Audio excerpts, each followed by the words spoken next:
Battle Through the Heaven. Pertempuran melewati langit. Audiobook, novel silat. Episode 188. Bab 946. Hancong. Angin kencang membawa butiran pasir saat menyapu gurun kuning kemerahan. Suara rengikan angin menderu samar-samar memancarkan benang dingin yang gelap. Di tempat yang agak terpencil seperti ini, orang akan kesulitan menemukan manusia lain. Hanya ada angin berpasir yang tak berujung, membawa suara lolongan. Tidak ada pohon di daerah ini. Lingkungan yang kering menyulitkan tumbuhan dan hewan untuk bertahan hidup. Hanya rumput liar kuning pucat yang mampu hidup dengan gigih di tempat terpencil ini. Di bawah daun mungil mereka ada sistem akar yang berkembang sangat baik sehingga orang biasa akan kesulitan membayangkannya. Akar sepanjang puluhan meter menjulur jauh di bawah tanah untuk mencari sumber air yang berharga. Para gembala di gurun menyebut mereka Hayya, yang berarti pemberian ilahi.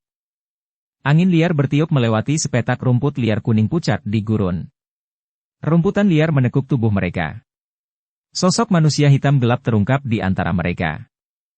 Pakaian pada sosok manusia itu compang-camping dan darah segar menutupi tubuhnya. Dia bernapas melalui hidungnya sangat lemah. Jika dadanya tidak naik dan turun, kemungkinan besar orang akan salah mengira ini sebagai mayat yang telah dilempar ke gurun. Mayat ini, berlumuran darah segar, tiba-tiba bergetar setelah terdiam cukup lama. Matanya yang tertutup rapat perlahan terbuka. Sudut mulutnya tanpa sadar ditarik untuk membentuk senyuman pahit ketika dia mendengar angin menderu di telinganya. Kemana si lubang cacing sialan itu mengirimnya? Sosok manusia yang tampak seperti mayat adalah Xiao Yan, yang telah melarikan diri dari lubang cacing. Dia tidak segera muncul di tanah ketika dia melarikan diri ke lingkaran cahaya saat itu. Sebaliknya, dia telah dianiaya dengan kejam oleh kekuatan tata ruang dalam badai perak, yang menjadi sangat liar dan kejam, sebelum dimuntahkan seperti sampah. Karena tubuhnya telah dirusak dengan kejam oleh kekuatan tata ruang, Xiao Yan saat ini menderita cedera internal yang serius. Dia bahkan tidak memiliki kekuatan untuk berdiri. Sudah hampir sehari sejak dia diludahi. Dia telah berbaring seperti mayat sepanjang hari, perlahan-lahan menyerap energi alam dan dengan hati-hati mengisi kembali tubuhnya yang rusak parah.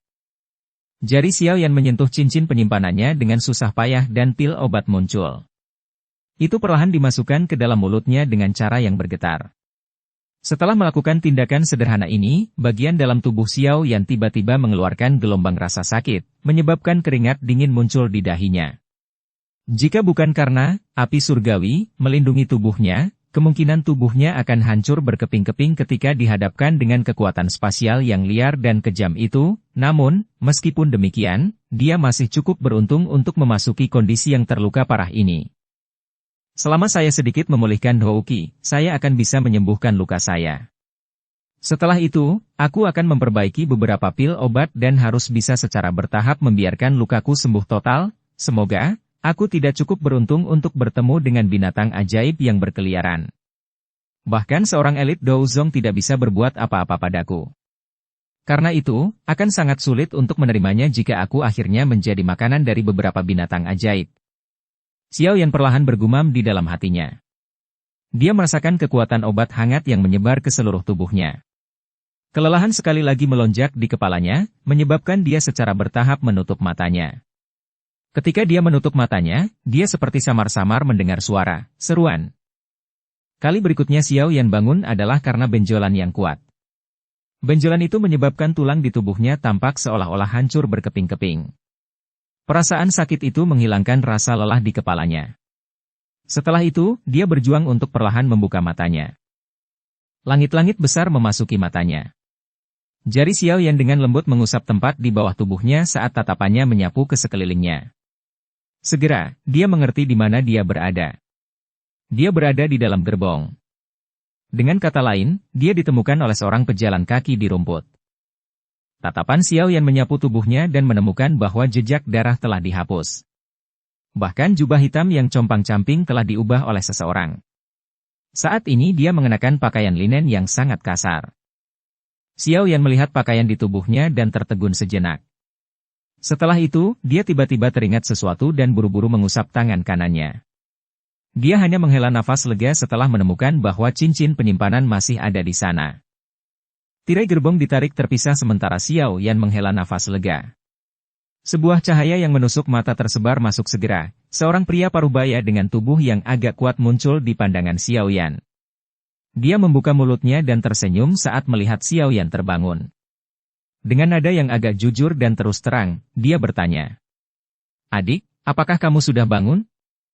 Mata Xiao Yan menyapu pria parubaya itu. Meskipun dia terluka parah dan Do Uqi di dalam tubuhnya kosong, kekuatan spiritualnya masih sekuat sebelumnya. Dia segera melihat kekuatan orang ini. Puncak kelas Do Uling. Langkah ke kelas Do Wang hanya jarak pendek. Hahaha, konvoi kami menemukanmu di padang rumput yang sepi. Awalnya, kami mengira Anda tidak akan bertahan setelah melihat luka Anda. Tanpa diduga, kamu bisa bangun? Pria parubaya itu tersenyum kepada Xiao Yan dan berkata, saya dipanggil Han Chong, diaken dari klan Han dari kota Tianbel. Kali ini, saya secara kebetulan memiliki misi yang membuat konvoi melewati gurun yang sepi ini. Saat itulah kami akhirnya menemukanmu. Harus dikatakan bahwa Anda sangat beruntung. Sering terjadi bencana terkait serigala di gurun. Semua binatang buas ini adalah teman yang ganas. Bahkan dousi yang normal bukanlah tandingan mereka, dan banyak ahli telah dimakan oleh mereka. Jika mereka menemukan Anda, kemungkinan besar Anda akan ditinggalkan sebagai tumpukan tulang putih. Kakak Han Chong, terima kasih telah menyelamatkanku. Xiao Yan berbicara dengan rasa terima kasih yang besar saat mendengar penjelasan Han Chong. Meskipun dia dapat secara bertahap memulihkan Do Uqi kecil, jika dia terus berbaring di tanah, dia tidak akan dapat memanggil boneka iblisnya untuk melindungi dirinya sendiri, dan tidak ada yang bisa memastikan apakah sesuatu akan terjadi selama ini untuk 2 hari. Oleh karena itu, dia benar-benar berhutang budi pada Han Chong karena telah menyelamatkannya. Tidak apa-apa. Ketika kita berada di luar kita harus mengulurkan tangan jika kita bisa. Tidak ada hal buruk yang akan datang darinya. Han Chong tersenyum saat menjawab. Tatapannya menyapu tubuh Xiao Yan dan berkata, selain itu, hanya ini yang bisa saya lakukan. Saya juga tidak berdaya dalam hal cedera Anda. Jika kami tiba di kota Tianbel, akan memungkinkan untuk mengundang seorang alkemis dari toko obat untuk membantu merawat Anda. Namun, itu akan membutuhkan koin emas dalam jumlah yang cukup besar. Orang biasa akan sangat sulit mendapatkannya. Arogansi alkemis benar-benar terlalu hebat, tapi tidak ada yang berani menyinggung mereka. Bahkan pemimpin klan dari klan Han saya harus bersikap sopan saat menghadapi orang-orang itu. Xiao Yan hanya tersenyum. Lukanya tidak menjadi masalah. Meskipun mereka sangat serius, itu pada dasarnya biasa bagi Xiao Yan, yang sering menderita luka seperti itu. Selama dia diberi waktu, itu tidak akan menjadi masalah jika lukanya sembuh total. Ini mungkin hal yang baik untuk menjadi seorang pejuang dan seorang alkemis. Lawan yang tidak bisa dibunuh adalah yang paling menakutkan. Benar, kakak laki-laki Han Chong. Bolehkah saya menanyakan apakah ini dataran tengah? Xiao Yan ragu sejenak sebelum tiba-tiba bertanya. Dia tidak ingin dirinya menyia-nyiakan waktunya untuk melewati lubang cacing hanya untuk dibuang secara acak ke lokasi lain di benua itu. Ya, ini adalah wilayah utara dataran tengah. Han Chong mengangguk. Dia segera bertanya dengan heran. Apakah adik laki-laki Xiao Yan bukan seseorang dari dataran tengah? Xiao Yan tertawa getir. Dia tidak menyembunyikan apapun saat dia berbicara singkat tentang masalah lubang cacing. Jadi kamu bertemu dengan Space Storm. Pantas saja cederamu begitu serius. Namun, Anda bisa dianggap beruntung. Ada sangat sedikit orang yang bisa melarikan diri hidup-hidup setelah bertemu dengan badai luar angkasa di dalam lubang cacing. Klan Han kita memiliki peleton penjaga yang ditelan oleh badai luar angkasa saat mereka melewati lubang cacing saat itu. Han Chong akhirnya tiba-tiba mengerti setelah mendengar kata-kata Xiao Yan. Dia segera menampar mulutnya dan berseru. Wilayah utara dataran tengah, bolehkah saya tahu di wilayah mana menara pil berada? Xiao Yan merenung sejenak sebelum melanjutkan bertanya. Menara pil ya? Hahaha, secara alami berada di wilayah tengah dataran tengah. Semua orang di dataran tengah tahu tentang itu. Namun, wilayah utara agak jauh dari sana. Bahkan jika Anda akan menggunakan lubang cacing, Anda perlu melakukan beberapa transfer sepanjang jalan. Kata Han Chong. Xiao Yan sedikit mengangguk. Dia tidak tahu di mana kelompok dokter peri kecil itu. Namun, sepertinya tidak ada yang terjadi pada mereka. Dia menyimpulkan bahwa alasan kekuatan spasial berubah menjadi liar dan keras ketika dia memasuki lingkaran perak, kemungkinan besar karena kekuatan spasial yang sangat besar yang menyerang pintu keluar sebelumnya. Kelompok dokter peri kecil telah berhasil keluar sebelum kekuatan spasial yang berbahaya itu muncul. Hahaha, saudara Xiao Yan, kamu harus tinggal di gerbong lebih lama karena kamu baru saja bangun. Jaraknya masih cukup jauh ke kota Tianbel. Jika Anda memiliki kebutuhan selama periode waktu ini, Anda dapat menelepon saya. Han Chong memandang Xiao Yan yang pendiam dan berpikir bahwa alasan keheningan itu karena luka-lukanya. Dia berhenti mengganggu Xiao Yan saat dia tersenyum padanya. Setelah berbicara, dia berbalik, membuka tirai, dan pergi. Xiao Yan dapat melihat bahwa ada cukup banyak gerbong di sekitar saat dia membuka tirai. Jelas, ini adalah konvoi. Bagian dalam gerbong menjadi sunyi setelah Han Chong pergi. Xiao Yan bersandar di dinding kereta saat pikiran melintas di benaknya. Sekarang dia telah dipisahkan dari kelompok dokter peri kecil karena kecelakaan, yang paling penting adalah pulih dari lukanya. Kalau tidak, sepertinya tidak akan aman berjalan di wilayah ini di mana yang kuat sebanyak awan. Masih ada waktu yang sangat lama sampai pertemuan Pil dari Menara Pil. Jika lukaku benar-benar sembuh, aku mungkin bisa menjelajahi dataran tengah ini sedikit dan menanyakan tentang aula jiwa. Saya juga harus menemukan teman baik Yao Lao, Feng Zunse. Tentu saja, mungkin saya juga harus meluangkan waktu untuk pergi ke lembah nyala api untuk melihat apakah saya bisa mendapatkan 2 perubahan terakhir dari api langit, 3 perubahan misterius. Itu akan sangat berguna bagi saya. Xiao Yan dengan lembut bergumam pada dirinya sendiri. Segera, matanya tiba-tiba menjadi lebih cerah. Selain itu, aku juga perlu menanyakan tentang klan misterius di belakang Sun Er. Aku saat ini segera mendekati persyaratan yang ditetapkan Sun Er saat itu. Pikiran ini terbang di hati Xiao Yan. Sesaat kemudian, dia menghela nafas panjang. Dia mengusap dahinya dan merasakan perasaan kosong di dalam tubuhnya. Giginya tanpa sadar terkatup dengan kekerasan saat dia dengan paksa memindahkan kakinya yang tidak patuh ke posisi latihan bersila. Tangannya membentuk segel pelatihan saat dia perlahan menutup matanya. Terlepas dari apa yang terjadi, memulihkan kekuatannya adalah hal yang paling penting. Ini terutama terjadi ketika dia berada di tempat asing seperti itu. Dukung channel Novel Silat dengan subscribe, follow, like, komen dan share. Bab 947 Klan Han, Hansu. Xiao Yan mengalami hari yang sangat menyakitkan di gerbong sebelum seutas benang Douqi akhirnya muncul di tubuhnya yang kosong. Meskipun Douqi ini masih sangat lemah, itu masih berhasil mendukungnya dengan mengeluarkan barang-barang secara acak dari cincin penyimpanannya. Selain itu, perawatan sepanjang hari memungkinkannya untuk turun dari gerbong dan berjalan meskipun luka-lukanya menunjukkan sedikit perbaikan. Dia tidak perlu lagi berbaring di gerbong seperti mayat. Xiao Yan dengan lembut memutar lengannya setelah berdiri dari kereta.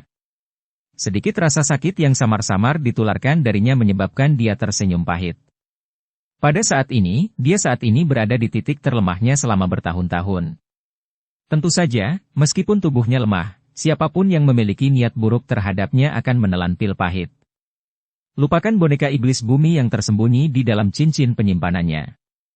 Bahkan Xiao Yan sendiri tidak sekuat saat dia muncul di permukaan. Bagaimanapun, dia juga seorang alkemis tingkat tinggi selain menjadi seorang praktisi Dou. Kekuatan spiritualnya tidak kalah sedikit pun bahkan jika dibandingkan dengan beberapa elit Dou Zong. Meskipun dia tidak berani mengatakan bahwa dia mampu bersaing dengan elit Dou Zong hanya dengan kekuatan spiritualnya, seorang ahli biasa Dou Huang tidak akan bisa mendapatkan banyak keuntungan dari Xiao Yan. Dengan kartu truf ini, kepercayaan Xiao Yan di dalam hatinya meningkat sedikit. Dia menyeka wajahnya sebelum membuka tirai gerbong. Setelah tirai gerbong dibuka, banyak gerbong tertutup muncul di matanya. Ada binatang ajaib seperti banteng hitam gelap dengan 2 tanduk di kepalanya menarik kereta di depan. Kedua sisi gerbong memiliki banyak sosok manusia di atas punggung kuda. Kebanyakan dari orang-orang ini memiliki lengan telanjang dan mengenakan pakaian kulit kasar, yang terlihat kokoh. Di belakang mereka adalah senjata yang mengandung cahaya dingin saat mereka berkedip-kedip di bawah matahari. Oh, anak kecil ini benar-benar selamat? Hahaha, Cheng Niu, kali ini kau benar-benar telah kehilangan diriku yang dulu. Banyak tatapan dari kedua sisi gerbong tertuju saat Xiao Yan membuka tirai. Mereka langsung terkejut. Tawa riang dan liar juga keluar dari mulut seorang pria besar tidak jauh dari situ. Pria besar ini memiliki tubuh yang agak kokoh.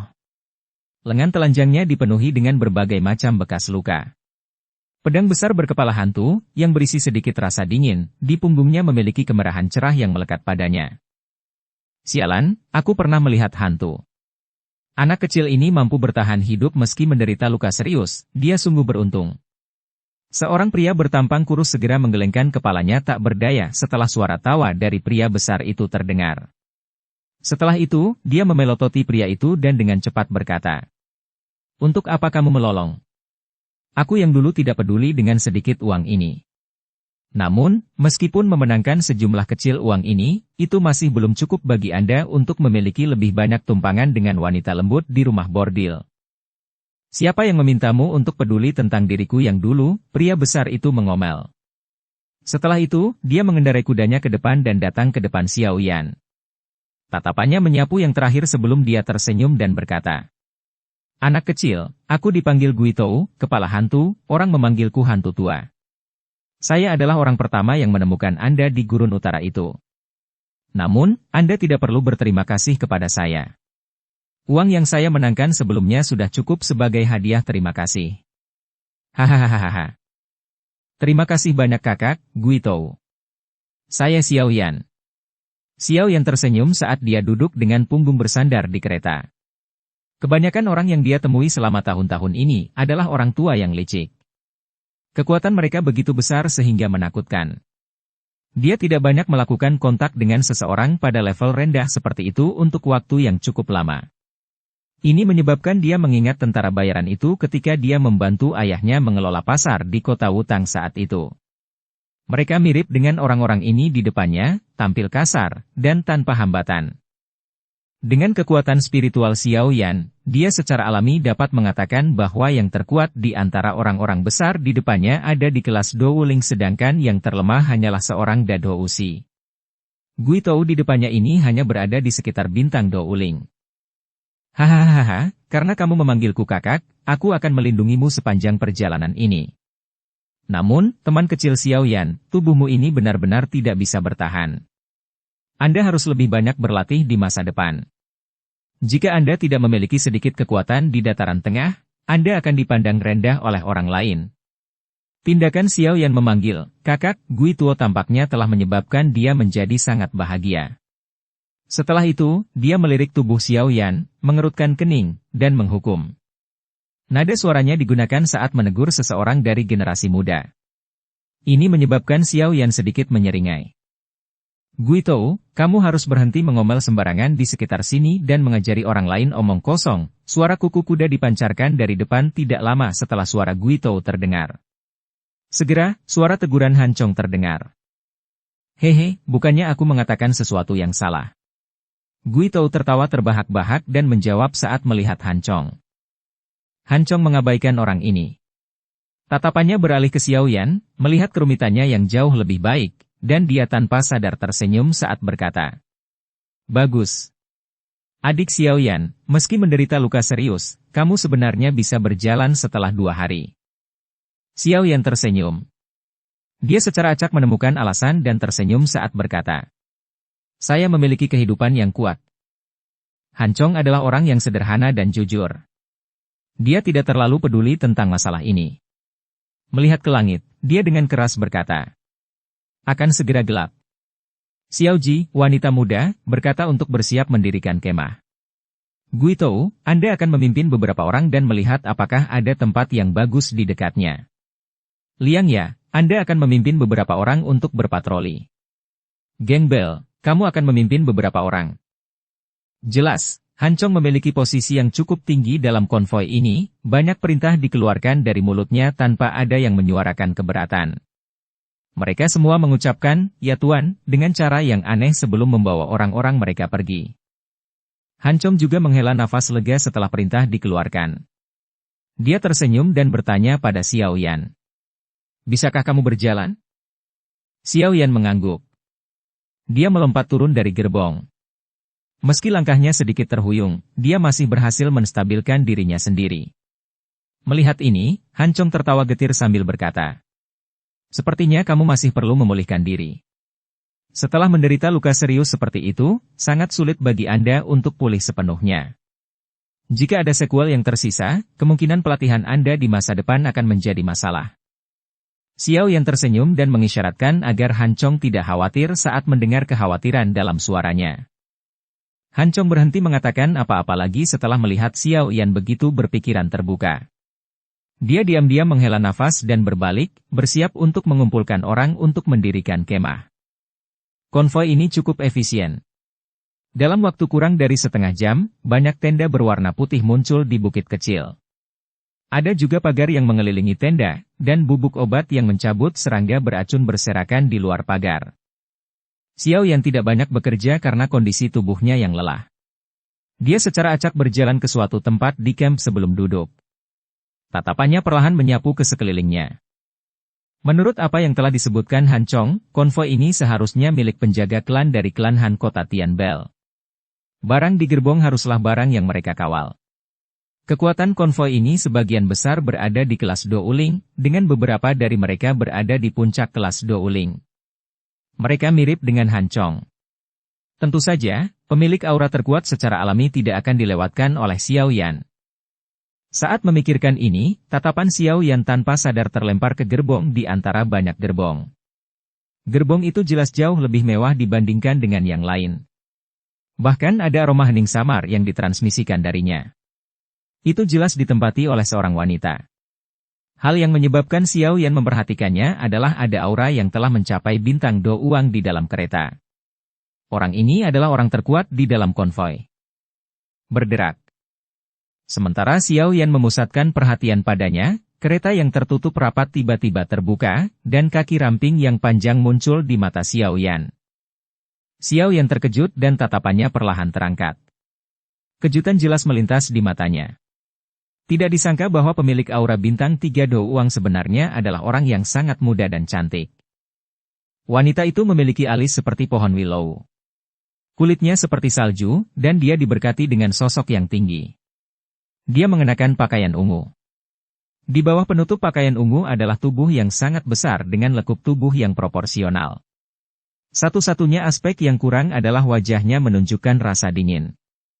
Matanya yang cantik memiliki perasaan yang tegas. Namun demikian, Xiao Yan tiba-tiba memiliki perasaan samar bahwa wajah wanita ini tampak sedikit akrab, namun, dia juga sangat yakin bahwa ini adalah pertama kalinya dia melihatnya.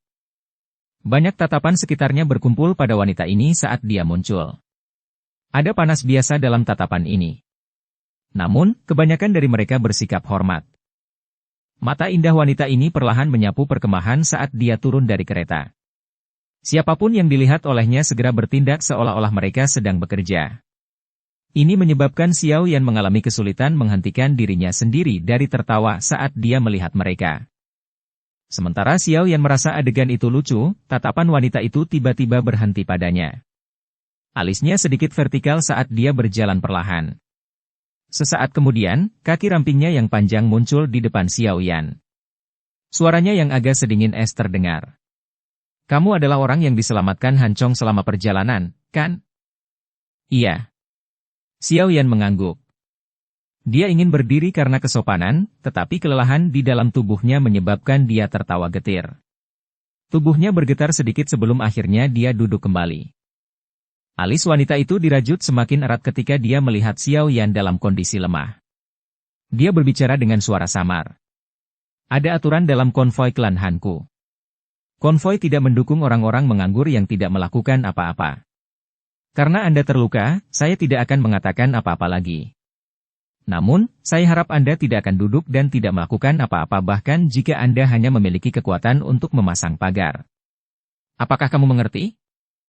Ini adalah pertama kalinya Xiao Yan bertemu dengan wanita yang begitu keras dan serius selama bertahun-tahun. Ini menyebabkan dia tidak bisa tertawa atau menangis. Sejak kapan dia benar-benar menjadi orang yang menganggur? Namun, dia hanya bisa menganggukkan kepalanya meski memikirkan ini di dalam hatinya. Wajah wanita itu sedikit melembut saat melihat Xiao Yan menganggukkan kepalanya. Dia secara acak melemparkan sesuatu padanya dan berkata, "Aku dipanggil Hansu, dan saat ini aku adalah orang yang mengatur konvoi ini. Anda dapat mencari saya jika Anda memiliki masalah apapun di masa mendatang.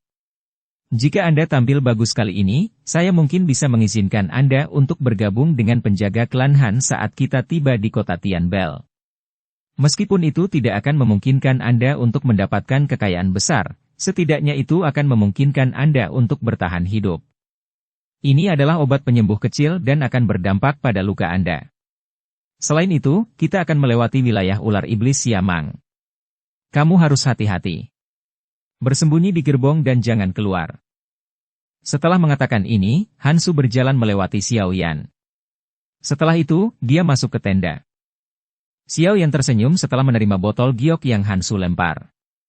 Meskipun wanita ini keras dan tampak agak dingin dan acuh tak acuh, dia tampaknya orang yang baik. Tidak heran orang-orang di sini sangat menghormatinya. Namun, ada apa dengan benang perasaan familiar itu? Xiao Yan tanpa sadar mengerutkan kening ketika dia berpikir sampai saat ini, tidak mungkin baginya untuk mengenalnya. Bab 948. Setan Ular Siamang. Malam secara bertahap menutupi seluruh gurun. Bulan tergantung seperti lempengan perak yang tinggi di langit yang jauh, menyebarkan cahaya bulan yang samar-samar di atas tanah.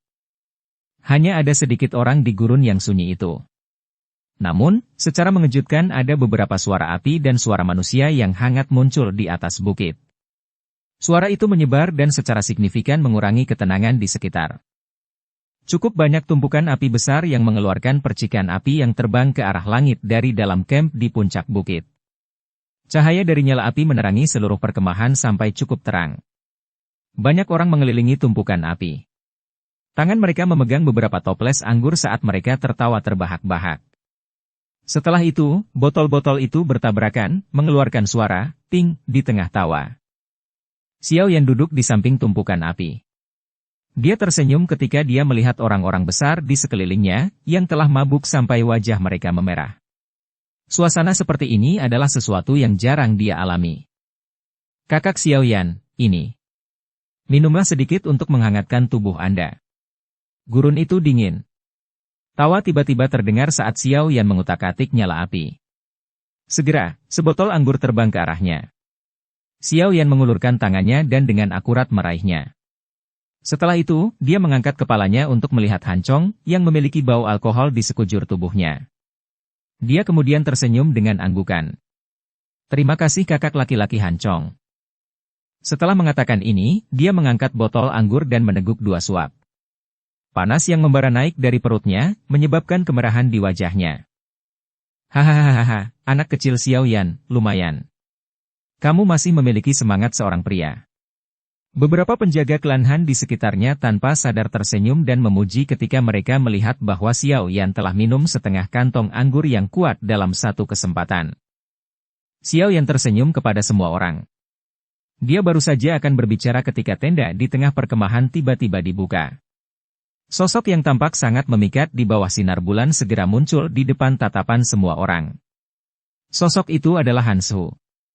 Pada saat ini, Hansu tampaknya baru saja mandi. Karenanya, rambut hitamnya yang halus membawa sedikit kelembapan saat melayang ke bawah. Pada saat ini, dia tampaknya memiliki pesona tambahan seorang wanita. Hal ini menyebabkan cukup banyak penjaga klan Han yang lebih muda memiliki detak jantung lebih cepat saat melihatnya. Hansu keluar dari tendanya. Tatapannya secara acak melihat sekeliling sekali. Setelah itu, dia duduk di samping api tidak jauh dari kelompok Xiao Yan. Dia mengeluarkan belati dan mengambil sepotong daging panggang dari rak api sebelum perlahan-lahan memasukkannya ke dalam mulut kecilnya. Keanggunan dari mengunyah yang lambat tampaknya tidak sesuai dengan suasana mengunyah yang kasar di sekitarnya. Namun, harus dikatakan bahwa Hansu saat ini sangat cantik dan mengharukan. Suara Hancong dan yang lainnya tanpa disadari ditekan setelah Hansu keluar. Lelucon kotor mereka juga buru-buru ditelan ke perut mereka. Xiao Yan menoleh dan memandang Hansu yang tampaknya memiliki kelembutan milik seorang wanita di bawah lampu api yang bercampur dengan dinginnya yang keras dari siang hari. "Hehe, kenapa? Apakah Anda pernah terpesona oleh Xiao Ji, nona muda?" Han Chong di samping tiba-tiba bergegas ke depan sementara Xiao Yan fokus pada Han Su dan dengan lembut menggoda. Senyuman hangat di wajahnya menyebabkan pria kuat ini tampak agak tidak penting saat ini. Tentu saja, semuanya laki-laki. Karenanya, tidak perlu menyembunyikan kata-kata ini. Xiao Yan kaget saat mendengar ini. Dia langsung tertawa dan menggelengkan kepalanya. Tidak perlu malu. Siapa yang lebih muda dari 30 di unit penjaga ini yang bisa lolos dari pesona Xiao Ji? Namun, mereka semua mengerti bahwa mereka hanya dapat memikirkan hal-hal seperti itu di dalam hati mereka. Xiao Ji sudah menjadi Do Uang elit di usia yang sangat muda. Bakat besarnya hanya dilampaui oleh nona muda yang lebih tua di seluruh klan Han. Dengan status dan posisi kita sebagai penjaga, ini sedikit berbeda dengan mencoba mendapatkan sesuatu yang jauh melampaui kita. Han Chong menepuk dada Xiao Yan dan menghela nafas. Xiao Yan mengangguk sedikit. Meskipun dia tidak menyadari seberapa kuat klan Han, sebagai wanita muda dari klan Han, status Han Su secara alami lebih tinggi dari para penjaga ini. Oleh karena itu, para pemuda di klan ini yang memendam naksir padanya kemungkinan akan berakhir dengan mimpi yang putus asa. Namun, Xiao Ji, nona muda, memang orang yang cukup baik. Meskipun dia biasanya sangat keras, dia memperlakukan kami sebagai penjaga dengan cukup baik. Jika ada penjaga yang terluka parah dalam sebuah misi, dia akan meminta klan untuk membayar sejumlah uang untuk diberikan kepada kerabat penjaga itu. Perlu diketahui bahwa begitu seseorang kehilangan kegunaannya di tempat lain, pihak lain akan meninggalkan Anda. Seseorang harus menganggap dirinya beruntung jika pihak lain tidak diam-diam membunuhmu karena mereka takut kamu akan membocorkan rahasia.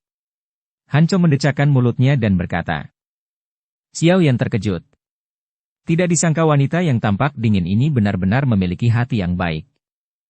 Han Su tidak memiliki nafsu makan yang besar. Oleh karena itu, dia berdiri setelah beberapa saat. Matanya yang cantik menyapu tenda sebelum segera mendekati Han Chong. Dia berbicara dengan acuh tak acuh.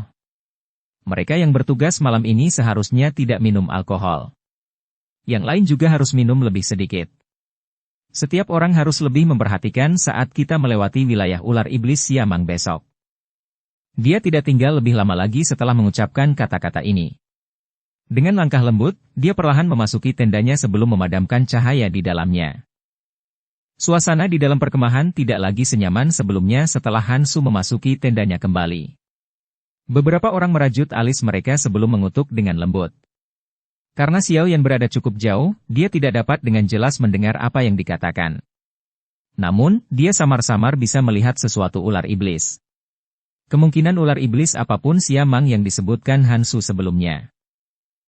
Sial, aku sudah lupa tentang bajingan serakah dan bejat itu. Baiklah, mari kita berhenti minum. Gandakan penjaga malam ini dan pastikan tidak ada yang salah. Han Chong memegang botol anggur dan dengan kasar menuangkannya ke dalam mulutnya. Setelah itu, dia membuang toples anggur ke samping, berdiri, dan berbicara dengan suara yang dalam. Semua orang juga mulai membuang toples anggur setelah mendengar teriakan Han Chong. Setelah itu, mereka menyebar dan memperkuat pertahanan dan patroli bumi perkemahan. Xiao Yan sedikit tertegun ketika dia melihat ke perkemahan, yang dengan cepat menjadi jauh lebih khusyuk. Sesaat kemudian, dia berdiri dan bertanya. Kakak Han, apa itu ular iblis Siamang? Han Chong tertawa getir saat mendengar ini. Dia berkata, kita akan melewati tempat yang disebut ngarai 10.000 ular. Tempat itu adalah wilayah ular iblis bernama Siamang. Kekuatan orang itu mungkin baru saja mencapai kelas Do Huang, tetapi bahkan beberapa ahli di puncak kelas Do Huang tidak ingin terlibat dengannya karena dia, sebagai ular iblis, mampu mengendalikan semua peringkat ular beracun. 4 dan di bawahnya di ngarai 10.000 ular. Karenanya, dia telah menempati tempat itu selama bertahun-tahun. Seseorang harus membayar tol yang mahal jika ingin berhasil melewatinya. Siapapun yang menolak akan mengalami kesulitan meninggalkan 10.000 ngarai ular hidup-hidup. Seekor ular iblis kelas Do Huang. Ia benar-benar memiliki kecerdasan dan tahu bagaimana menduduki suatu wilayah dan menjadi bandit. Wajah Xiao Yan agak aneh saat dia berbicara. Binatang ajaib peringkat 6 sebagian besar memiliki kecerdasan yang cukup tinggi. Apalagi, Siamang ini telah memakan pil transformasi iblis. Makanya, ia bisa lepas dari bentuk ularnya. Kecerdasannya juga lebih tinggi dari peringkat 6 binatang ajaib. Kata Han Chong. Pil transformasi setan? Pil obat ini benar-benar dapat memungkinkan binatang ajaib untuk mengubah tubuhnya? Saya ingat bahwa hanya pil transformasi tubuh yang memiliki efek seperti itu dan itu adalah pil obat tingkat 7. Xiao Yan berbicara dengan cara tertegun. Pil transformasi iblis hanyalah pil obat tingkat 6. Efeknya memang mirip dengan pil transformasi tubuh. Namun, itu hanya memungkinkan transformasi parsial dan efeknya jauh lebih rendah daripada pil transformasi tubuh. Pil obat semacam itu paling dicari di beberapa klan binatang ajaib. Han Chong menjelaskan. Xiao Yan hanya menghela nafas lega setelah mendengar ini. Dia tidak mengerti kekhawatiran Han Su dan orang lain. Bagaimanapun, yang terkuat dalam konvoi mereka ini adalah Han Su, dan dia hanya memiliki kekuatan seorang Go Uang. Dia tidak diragukan lagi jauh lebih rendah jika dibandingkan dengan Siamang. Semoga orang ini tidak akan meminta uang dalam jumlah besar besok. Saudara Xiao Yan, kamu harus pergi dan istirahat dulu. Saya masih perlu memerintahkan yang lain untuk memperkuat pertahanan kita dan membuat persiapan yang tepat. Han Chong menghela napas. Segera, dia menepuk bahu Xiao Yan, berbalik, dan berjalan menuju tenda. Xiao Yan melihat ke perkemahan, yang menjadi jauh lebih tenang. Dia hanya bisa menggelengkan kepalanya tanpa daya. Dia berbalik dan kembali ke tendanya sendiri. Namun, Xiao Yan tidak langsung tidur setelah kembali ke tenda. Sebagai gantinya, dia mengeluarkan sebotol cairan obat, yang dia gunakan saat berlatih di dunia magma saat itu dari cincin penyimpanannya. Setelah itu, dia menerapkannya ke seluruh tubuhnya. Perasaan sedingin es semacam itu menyebabkan rasa sakit yang menusuk di dalam tubuhnya menjadi sangat berkurang. Selain itu, Xiao Yan bisa merasakan benang energi hangat mengikuti kulitnya dan perlahan menyatu ke dalam tubuhnya. Setelah beberapa hari lagi, luka yang saya terima secara bertahap akan membaik. Pada saat itu, tubuh saya akan dapat menampung masuknya beberapa douki. Xiao Yan merasakan perubahan di dalam tubuhnya dan ekspresinya juga rileks. Dia meletakkan kembali pakaian linen di tubuhnya. Setelah itu, dia duduk bersila dan memasuki kondisi latihan, dengan hati-hati menyerap energi alam untuk memperbaiki tubuhnya yang terluka. Keesokan harinya, Xiao Yan membuka matanya ketika beberapa suara terdengar di dalam perkemahan. Dia mengepalkan tinjunya, merasakan sakit yang melemah di dalam tubuhnya, dan tanpa sadar tersenyum. Mungkin itu karena dia sering terluka, tetapi tingkat kesembuhannya dalam menghadapi luka seperti itu bahkan membuatnya merasa terkejut. Setelah bangun dan mengatur pakaiannya, Xiao Yan keluar dari tenda. Dia tersenyum pada kelompok Han Chong, yang sedang bergegas untuk mengemasi kemah, sebelum melangkah maju dan membantu. Kelompok Han Chong, yang menyadari karakter Han Su, tidak menolak bantuan Xiao Yan. Mereka hanya tersenyum dan menyerahkan beberapa tugas yang lebih sederhana kepada Xiao Yan. Xiao Yan melemparkan tenda di tangannya ke dalam kereta dan baru saja berbalik saat aroma yang tenang melewatinya. Sosok itu segera berhenti dan sepasang mata cantik menyapu. Suara lemah juga terdengar. Kamu akan terus berada di gerbong hari ini. Jangan keluar. Dia tidak memberi Xiao Yan kesempatan untuk berbicara. Dia kembali ke gerbongnya sendiri. Setelah itu, teriakan dingin yang bergerak keluar dari dalamnya. Mulai konvoi. Sudut mulut Xiao Yan bergerak-gerak tanpa sadar saat dia melihat ke arah konvoi, yang bergerak maju dengan suara berderit. Orang ini benar-benar tidak buruk. Saya hanya akan menunggu dan melihat. Jika ada kecelakaan yang akan terjadi, saya akan diam-diam mengulurkan tangan. Bab 949. 10.000 ngarai ular. Angin berpasir bertiup di atas gurun yang sunyi saat suara melolong berlama-lama di langit. Angin membawa gelombang pasir saat terbang ke kejauhan. Beberapa bintik hitam berangsur-angsur muncul di ujung jalan. Sesaat kemudian, titik hitam mendekat. Itu sebenarnya konvoi. Ada hampir 100 penjaga dengan wajah tegas menjaga konvoi itu. Banyak tatapan hati-hati menyapu mereka. Tangan mereka juga memegang erat senjata di punggung mereka. Lokasi bagian gurun ini sudah mendekati bagian luar wilayah dataran tengah utara. Oleh karena itu, sesekali seseorang akan melihat satu atau dua sosok. Namun, mereka sangat jarang dan menghilang dalam sekejap mata. Seluruh jalan hanya berdering dengan suara tapak kuda dan jeritan elang yang terpancar dari langit. Xiao Yan bersandar di jendela di dalam gerbong yang bergelombang. Pandangannya melihat ke arah penjaga yang tampak tegas dari klan Han. Suasana hari ini berbeda dari perasaan santai biasanya. Bahkan Gui Tou dan beberapa orang lainnya yang pada dasarnya bercanda setiap hari juga menutup mulut mereka. Tangan mereka, yang memegang senjata mereka, mengencangkan dan mengendurkan berulang kali, mengungkapkan kecemasan di hati mereka. Sepertinya ular iblis Yamang memiliki reputasi yang cukup ganas di sini. Dia benar-benar mampu menyebabkan orang-orang ini menjadi begitu cemas. Xiao Yan dengan lembut bergumam setelah menyerap ekspresi orang-orang di sekitar kematanya. Xiao Yan merenung sejenak sebelum menggelengkan kepalanya. Setelah itu, dia duduk bersila di dalam gerbong, menutup matanya, dan memulihkan diri. Kerutan di dalam gerbong berlanjut selama sekitar 2 jam atau lebih sebelum tiba-tiba berhenti. Pada saat ini, Xiao Yan, di dalam gerbong, tiba-tiba membuka matanya. Pandangannya melewati celah jendela dan secara kebetulan bisa melihat puncak gunung yang curam tidak jauh dari situ. Di tengah-tengah puncak gunung ada celah yang tampaknya telah dibelah. Retakan itu berukuran sekitar 20 kaki, tampak seperti jurang. Ketika kereta berhenti, persepsi spiritual Xiao Yan sangat merasakan bahwa detak jantung setiap orang menjadi sedikit lebih cepat. Tampaknya ini yang disebut ngarai 10.000 ular. Semuanya, hati-hati, kita memasuki area 10.000 ngarai. Gui Tou, pimpin beberapa orang untuk menyebarkan bubuk pengusir ular di sepanjang jalan. Ular di dalamnya adalah mata siamang. Selama tidak diganggu, kita harus bisa melewatinya dengan lancar. Selain itu, bahkan jika kami ditemukan, jangan menyerang tanpa perintah. Mereka yang tidak patuh akan dihukum sesuai dengan aturan klan. Tangisan keras Han Chong tiba-tiba terdengar dari luar gerbong sementara Xiao Yan tenggelam dalam pikirannya. Ya Pak. Sebuah tanggapan menyusul setelah tangisan Han Chong terdengar. Ayo pergi. Ekspresi Han Chong serius saat dia mengangguk.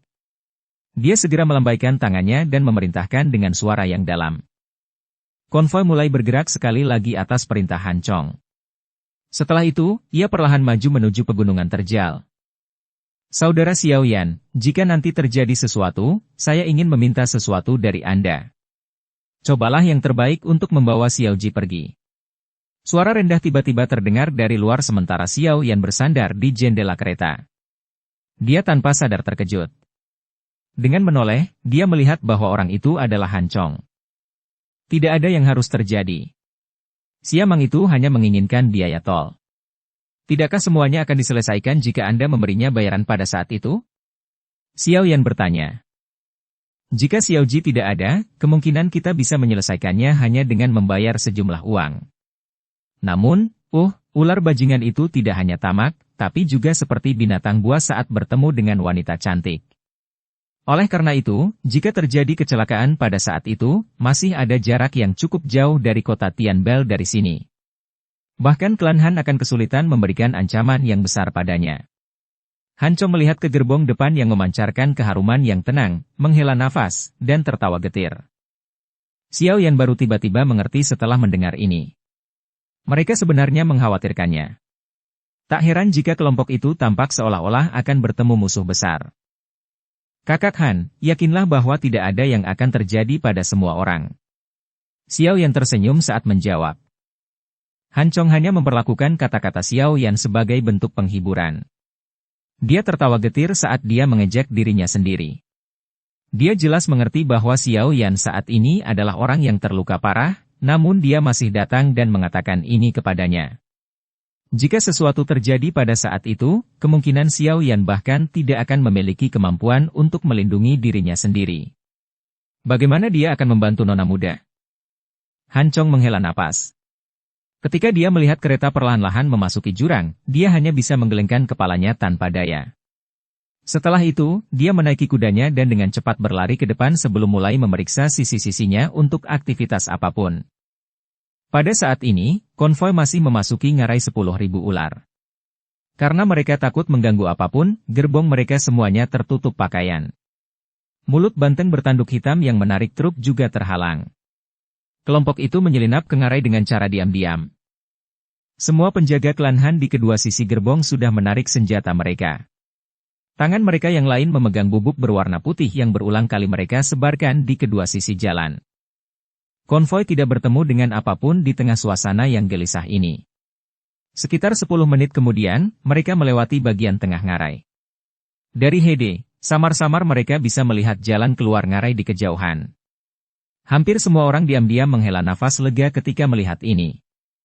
Sementara semua orang santai, Xiao Yan di dalam kereta perlahan membuka matanya. Dia segera menghela nafas pelan. Mereka memang tidak bisa bersembunyi dari masalah. Desahan baru saja terdengar ketika seluruh ngarai langsung bergetar. Segera, pepohonan di kedua sisi ngarai dengan cepat tumbang, menampakkan beberapa ular besar. Sialan, kita sudah ketahuan. Tingkatkan kecepatan kami. Pergilah! Han Chong berteriak dengan marah. Ekspresinya menjadi jauh lebih jelek saat melihat pemandangan ini. Pada saat ini, dia tidak perlu berteriak. Pengawal klan Han yang berpengalaman sudah berusaha sekuat tenaga untuk mendorong banteng bertanduk hitam itu ke depan. Setelah itu, konvoi itu bergemuruh dan melaju, berusaha sekuat tenaga untuk keluar dari jurang. Bang! Ketika konvoi masih sekitar kurang dari 100 meter dari pintu keluar ngarai, banyak sosok besar tiba-tiba bergegas dari kedua sisi ngarai. Akhirnya, mereka menutup seluruh jalan. Mulut mereka yang buas dan besar memancarkan lidah ular yang mengandung bau busuk dengan suara cici. Mata ular yang gelap dan dingin menatap semua orang di konvoi. Sialan! Hati Han Chong langsung tenggelam saat melihat ular besar yang tak terhitung jumlahnya menghalangi jalan mereka.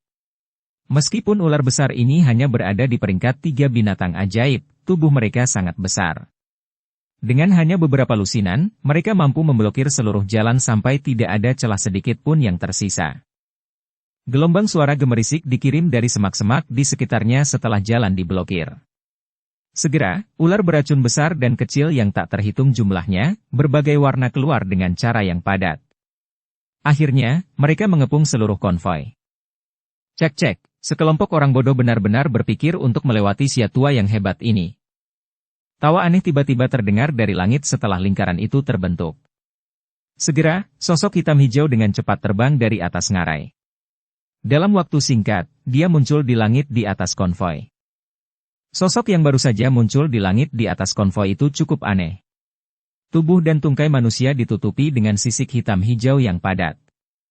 Tempat di mana kepalanya seharusnya berada memiliki kepala ular yang terlihat buas. Matanya yang kecil berisi dingin dan kejam yang gelap saat mereka menatap orang-orang di bawah. Selain itu, di belakang iblis setengah manusia setengah ular ini terdapat sepasang sayap douki hitam hijau, yang membawa seekor liar yang kuat yang menyapu jurang saat mereka mengepak.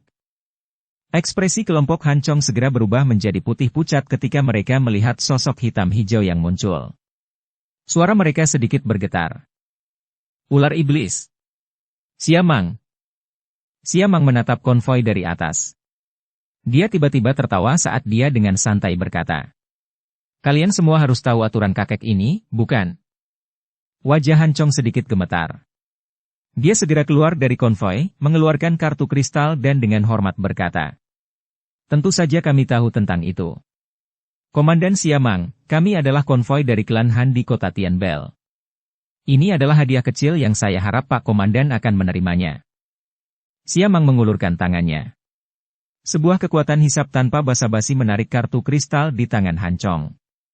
Dia meliriknya sebelum membuka mulutnya dan tertawa. Lumayan. Sepertinya kalian semua masih memiliki ketulusan. Wajah Han Chong sedikit gembira setelah mendengar ini. Dia dengan hati-hati berkata, kalau begitu, dapatkah Pak Komandan mengizinkan konvoi kita lewat? Ini wajar saja, Siamang tersenyum aneh. Lidah ularnya menjilat sudut mulutnya sebelum jarinya tiba-tiba menunjuk ke kereta tempat Hansu berada. Dia tersenyum cabul dan berkata, namun, tinggalkan dia dulu. Ekspresi semua orang dalam konvoi tiba-tiba berubah. Cukup banyak orang yang diam-diam mengencangkan cengkeraman senjata mereka. Han Chong juga menarik napas dengan lembut dan dengan hormat bertanya. Apa maksud Tuan Komandan? Hehe, gadis kecil, tidak perlu bersembunyi. Kakek ini sudah mengendus jenis wewangian di tubuh wanita dari jarak yang sangat jauh. Selain itu, kakek ini juga tahu bahwa kali ini saya telah bertemu dengan seorang yang sangat indah. Oleh karena itu, Anda harus keluar. Siamang mengabaikan Han Chong dan tertawa aneh pada kereta yang pandangannya terkunci. Bang! Suara Siamang baru saja terdengar saat atap gerbong pecah. Sosok manusia muncul sebelum berdiri di atap kereta. Tatapan sedingin es memelototi Siamang di langit. Cahaya merah segera meletus di mata Siamang ketika dia melihat wajah Han Su. Dia langsung tertawa ke langit. Benar-benar seperti yang diharapkan kakek ini. Hadiah kali ini sangat kaya. Sudah lama sekali sejak saya tidak bertemu dengan hal-hal yang begitu indah. Wajah Han Su sedingin es. Niat membunuh melintas di matanya yang cantik. Dia mengepalkan tangannya yang halus dan pedang panjang muncul. Dia mengepakkan sayap Douki di punggungnya saat dia tiba-tiba menembak ke arah Siamang. Hehe, gadis kecil, bagaimana kekuatan Do Uangmu ini bisa lepas dari telapak tangan kakek ini? Siamang tertawa terbahak-bahak saat melihat Han Su menyerang. Dia melebarkan mulutnya dan pilar Douki hijau giok ditembakkan. Akhirnya, pedang itu menghantam pedang panjangnya dengan cara seperti kilat. Pedang panjang itu hancur dan sosok Han Su juga dipaksa mundur. Pucat muncul di wajah merahnya yang ramping. Jarak antara Do Uang dan Do Huang terlalu besar. Komandan Xia, kami adalah orang-orang dari klan Han di kota Tianbel. Jika kamu menyerang kami, kepala klan Han dan sesepuh pasti tidak akan melepaskanmu.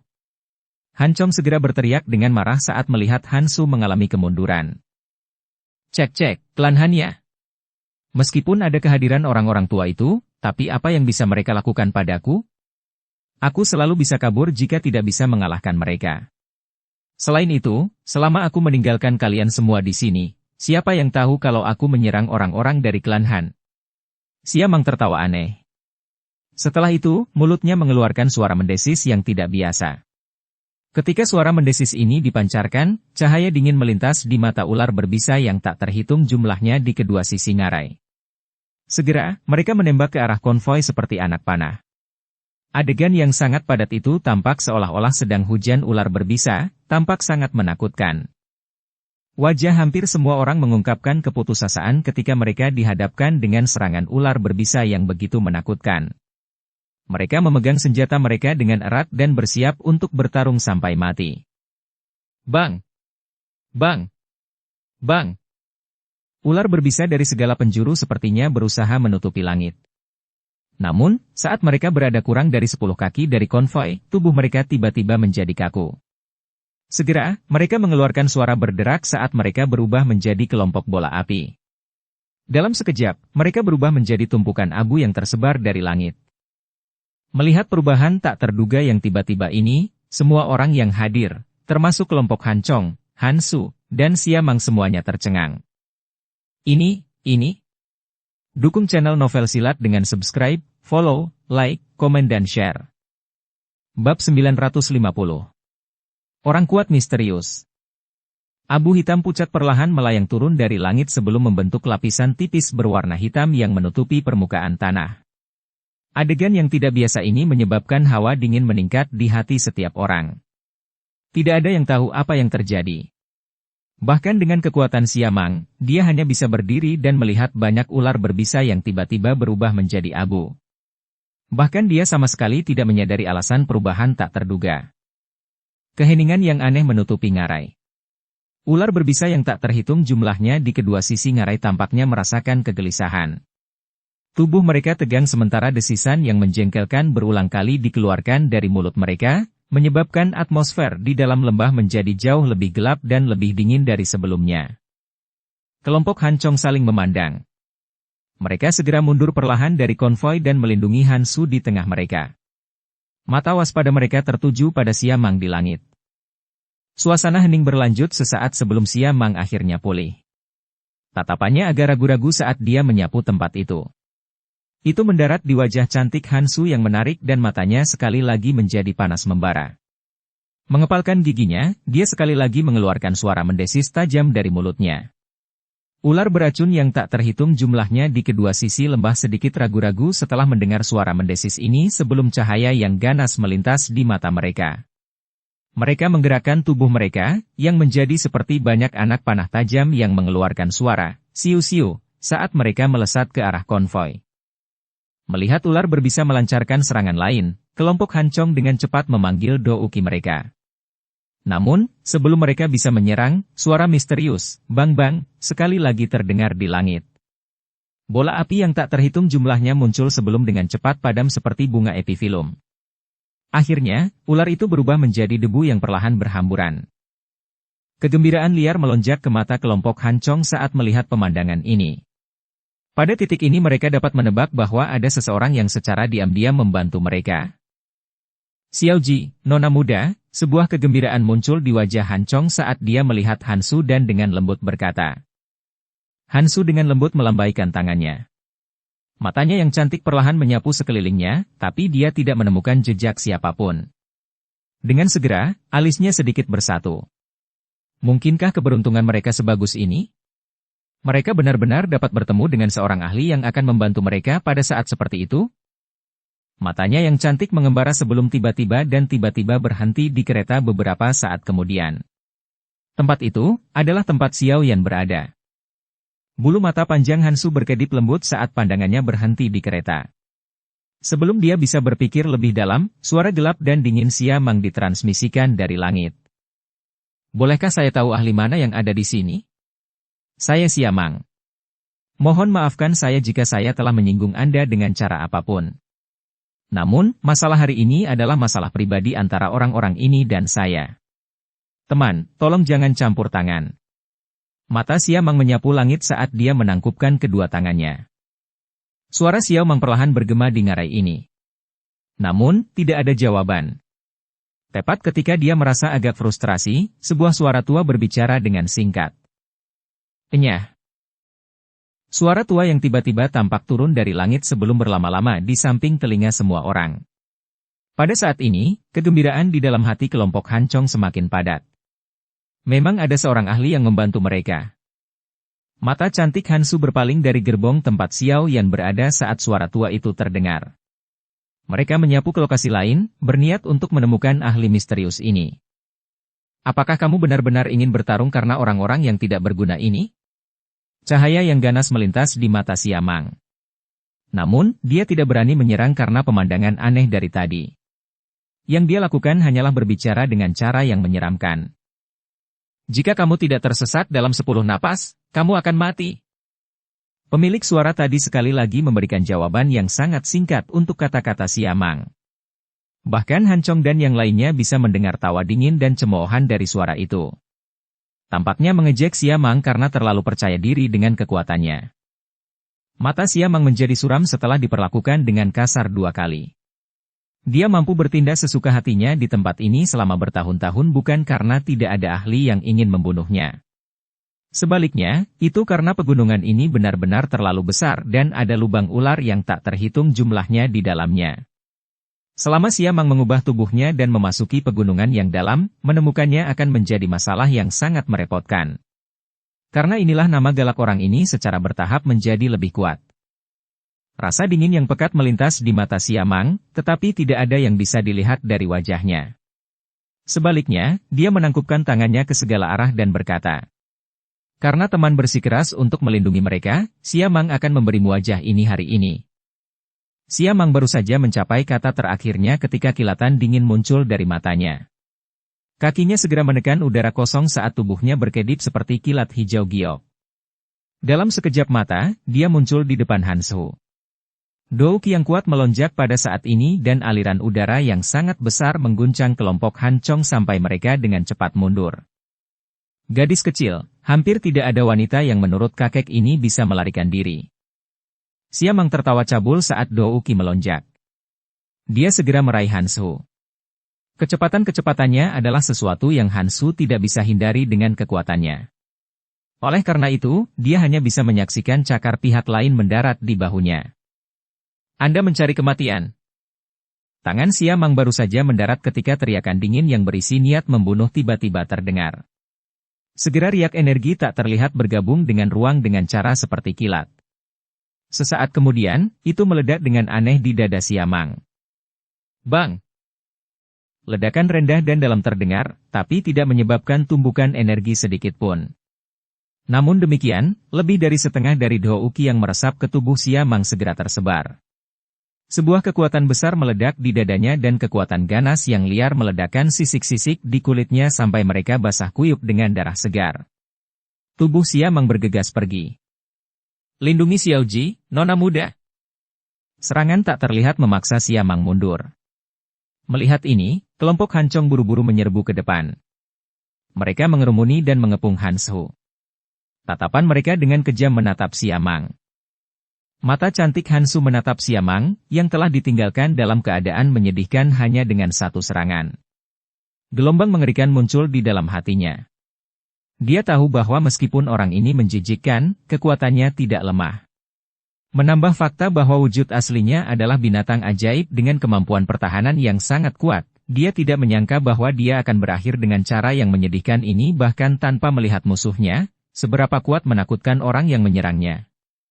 Sepertinya mereka hampir tidak akan menemukan ahli seperti itu bahkan di dalam seluruh klan Han. Siamang terus melangkah mundur lebih dari 100 langkah. Baru saat itulah dia menghentikan tubuhnya dengan ekspresi terkejut.